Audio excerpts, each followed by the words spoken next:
Class 11 micro economics का एक बहुत important topic positive and normative economics में आज डिफरेंस देखते हैं। तो इसको समझते हैं एक स्टोरी के थ्रू। अब हुआ क्या, अमेरिका में एक इंसान था जिसको अपनी किडनी सेल करनी थी। तो उसने अपनी किडनी कहां पे सेल करनी चाहिए, उसने अपनी किडनी ईबे पे लिस्ट करी सेल करने की।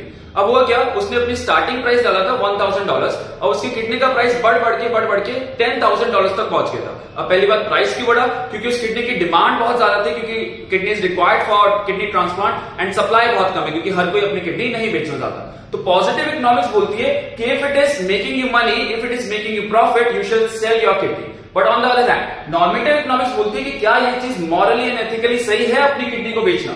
तो यार डिफरेंस देखते हैं between positive and normative economics. Positive economics talks about facts and normative economics talks about ideal situation, morally क्या चीज सही है, या ओपिनियंस की बात करते हैं क्या होना चाहिए।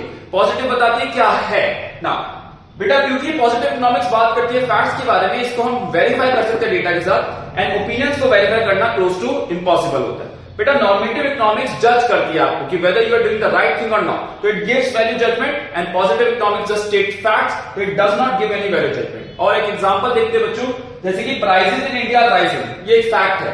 अब मैंने बोला rising prices is unfair for the poor, ये एक ओपिनियन है बच्चों। Now let's look at some of the examples.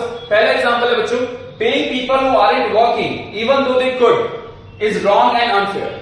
अब ये टोटली एक ओपिनियन है कि भाई जो लोग काम कर सकते हैं बट काम नहीं कर रहे, ये चीज wrong and unfair. It is an opinion, और ओपिनियन है, इसको हम वेरीफाई भी नहीं कर सकते, तो it is an example of normative economics. Let's see the second statement, raising taxes on the wealthy slows economic growth. बेटा किसी भी स्टेटमेंट को आपको वेरीफाई करना है वेदर इट इज पॉजिटिव और नॉर्मेटिव, तो आपको कौन सा पॉइंट दिमाग में रखना है कि क्या उस स्टेटमेंट को आप वेरीफाई कर सकते नहीं कर सकते। अब आप खुद सोचो, मैं ऐसी कंट्रीज का एग्जांपल लूंगा जिस कंट्रीज के अंदर रिच लोगों के ऊपर बहुत ज्यादा टैक्स लगता है, और अगर वहां की स्लो है इकोनॉमिक ग्रोथ, मतलब स्टेटमेंट सही है, अगर इकोनॉमिक ग्रोथ फास्ट है मतलब स्टेटमेंट फॉल्स है।